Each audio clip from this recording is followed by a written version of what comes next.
Hey, Donny Walker here. Guess you figured that out probably. Anyways,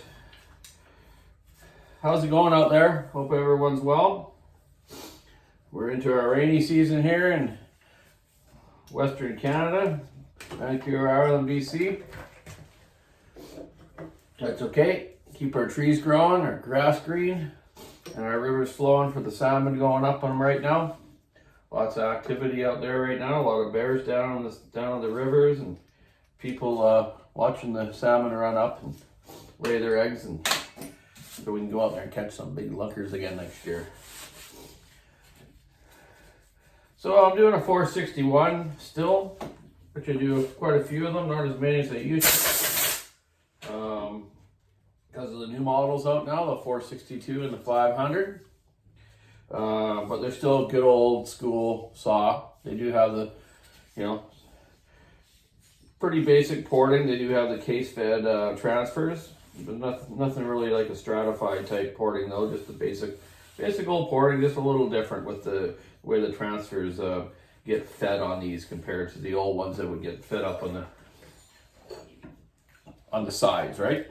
Yeah. Now it goes out in the front of the case there. So I've already cleaned up the big ski ramp lip on the bottom of the intake, which I do on these always. Just done my exhaust port to my height on my spec here. My little jig there with my line there. So yeah, then the intake ramp, exhaust to the right setting I want. I don't touch the transfers in there. They got good blowdown timing and good transfer duration. Now I'm just going to take some intake timing, or give it more intake timing, I should say. Taking more off the piston or the basement of the intake port will give you more top end. You lose some bottom end, but he's got pretty good bottom end. So these guys like them to have a little more change speed, a little more top end to them, when they're limbing and branching out and stuff. But so I don't go too far. I do about 10 degrees more intake timing. Let's just see what the figures actually are on that one. I haven't remeasured any 461s for a while because I don't think they've changed, because they're going to scrap that model probably down the road once all these new ones take over, What do we got here? 461. Exhaust 165, intake 155, so I'm changing it to, that's what I've got them to. Yeah, cool. So I go to 165 on the intake. And yeah, 165 on the exhaust. It's a good setting for most work saws. Yeah, anyway. The 462, let's see where they're at. They're stock, let's see here. I don't do a lot to those.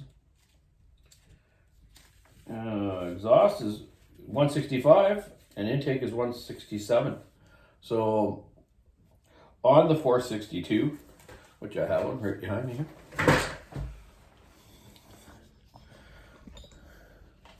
they got the stratified type porting, for emissions. But these saws are working really well. They're running really good. They got good power. They don't need a lot of porting. You might disagree, but I don't care. They got a bit of a ski ramp on the bottom of the intake too, and I cleaned that up just a bit. It's got a few jagged edges on it.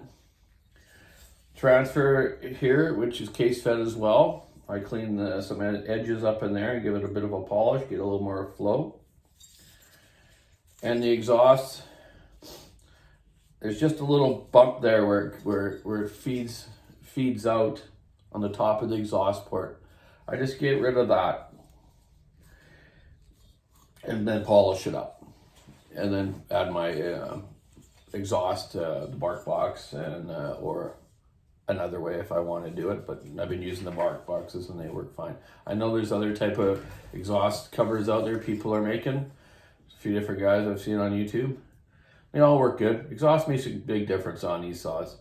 you know, sometimes that's all you really need to do is put an exhaust cover on. But doing the porting helps it just longevity of the engine a little better. You don't get a little these little flashes and pieces coming off and scoring the piston a little bit. You got to watch on the 461 and the 462 with widening the exhaust port. I just clean up the edges. I don't really widen them because of the your ring locator on the exhaust side is real close to the side of the port. It's kind of quarter way between the exhaust port and the transfer port.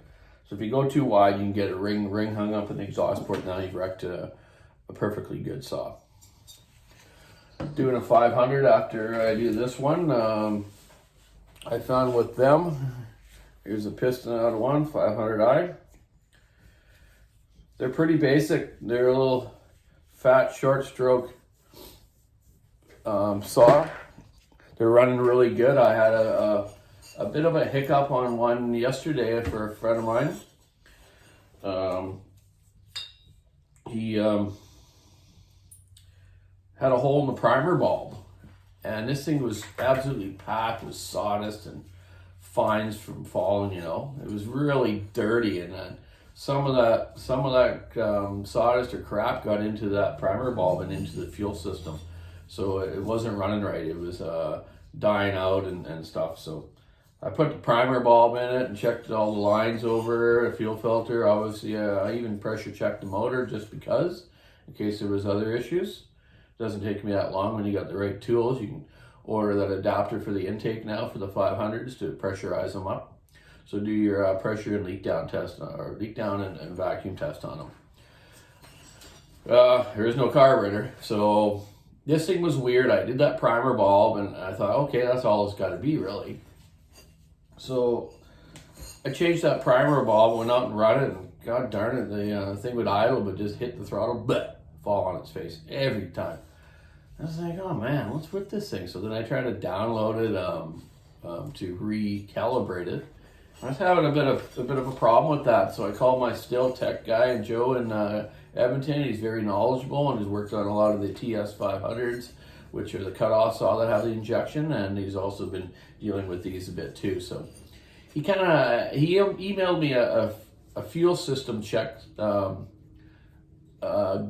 pages, or obviously instructions, how to check all the fuel system, pressurizing up the lines and seeing the pressure drop when you pump the primer bulb. It's a bit of a procedure, but it's pretty easy to do.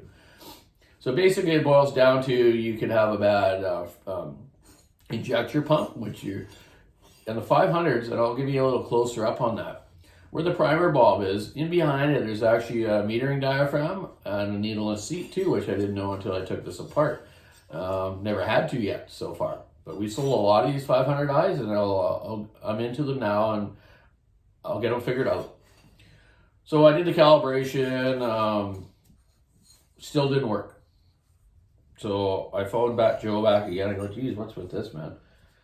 I said, maybe it's got to be the fuel injector than the injection itself. So he said, well, just let it just sit there and idle for a while, and then go back out and try it again. So maybe it'll find all its perimeters again in the computer control module, because it had that air leak in the primer bulb, and it had that primer bulb, like on a trimmer or anything else, if it's got a hole in it, the saw will still run. But these ones, it works on a pressure system, and can't have a hole in it, or it messes up the whole fuel system. So I went out and let it idle, and God darn it, man, I went back out and revved her up, and geez, it came back, and I was like, oh, bonus. So I don't know what I fixed, but it worked. So obviously it was just electronic, I guess. And I put a bar and chain on it though, went out and made a few cuts with it, and oh yeah, it just ripped. So yep, I got that fixed. So that's about, only one I've had a major problem with, really. They've all been running really good. They do have a like a blip mode to them, like some fancier quads and outboards and vehicles have now too. But once in a while I'll start one up in the test room when I'm selling one. It just kind of runs really weird, like really, really odd. So shut it off, start it up again, then it's fine. So it's just searching, and maybe didn't have quite enough fuel in the system right then. So just don't worry about that. If it does something like that to you on a 500i, just shut it off, start it up again, let it idle for a little bit, and away you go. And a lot of these new saws, like the 462 and 500i, and smaller versions, 261, 362s, and the Huskies with the auto tune. The guy, when you're running them hard, man, and you stop cutting with it, and the thing's pretty hot, let it idle and cool down some. If you quickly shut it off, that whole heat mass is still in there, and it thinks it's that hot when you go to restart it. Like the last time it was shut off, it was at that temperature, that RPM. So let it cool down, and it'll actually, the computers on those, the control modules and the auto tune and the Husky will search and get its parameters back, like the humidity and the elevation, your type of fuel. That little thing searches thousands and thousands of times a second, checking it all out.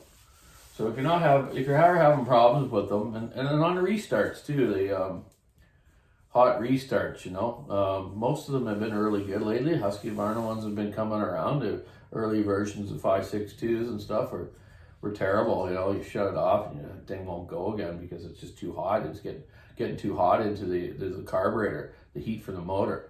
So on an auto-tuned older Husky, if you're having that problem, push the primer bulb a bunch of times, the purge bulb, and that'll flow new cool fuel into the carburetor and cool it down.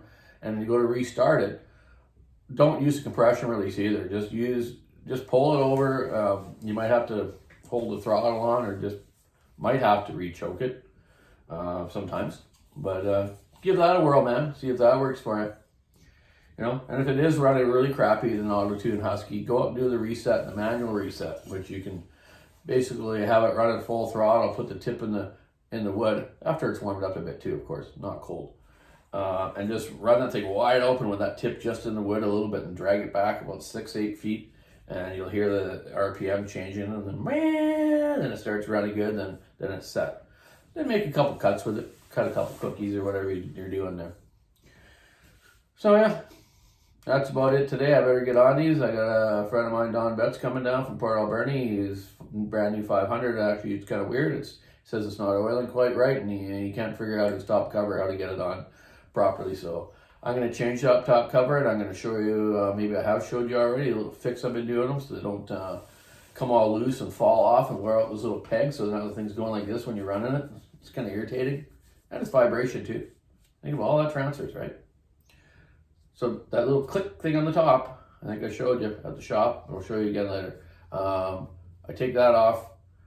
I take the little plate out of the rubber, and I weld a 6 by 25 mil bolt, braze it on. Then I use a washer, like a 5/16 with a 6 mil lock nut, and suck that cover down.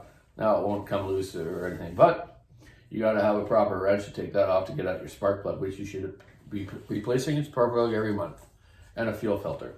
Especially on these new ones like the 500i, you don't want any particulates getting into that fuel system to clog up and not make it run right. So the fuel filters are getting a lot better. I don't see as much stuff in the carburetors these days as you used to. The microns of it's better. So do your maintenance, man. I can't stress it enough. And keep it clean. All that wiring system around that 500, you're getting packed full of stuff, man. And that stuff's got to get somewhere. And you know how it rains here, man. It'll pound down rain. It'll rain 6 inches in a day sometimes here. So it's got to go somewhere, and it'll get in there. Anyways, Donny Walker out. Keep your saw in the wood. I'm going to finish this 461 now. I'll trim this piston and polish the ports that I've already done. Then get on to the 500 and the 462 that I'm going to do and get them out to you fine folks there. So, yeah. Need any clamming gear or any new stuff, man? Get onto the walkersawshop.com online store. It's doing pretty well now. They've been making a bunch of sales there now, which is cool. So you can be all over the world, and we'll ship you something, which we already have. We ship stuff all over the place. We have a lot of customers in Europe and Australia and New Zealand. So yeah, keep your saw in the wood. Have a great day. Stay dry, man. Over.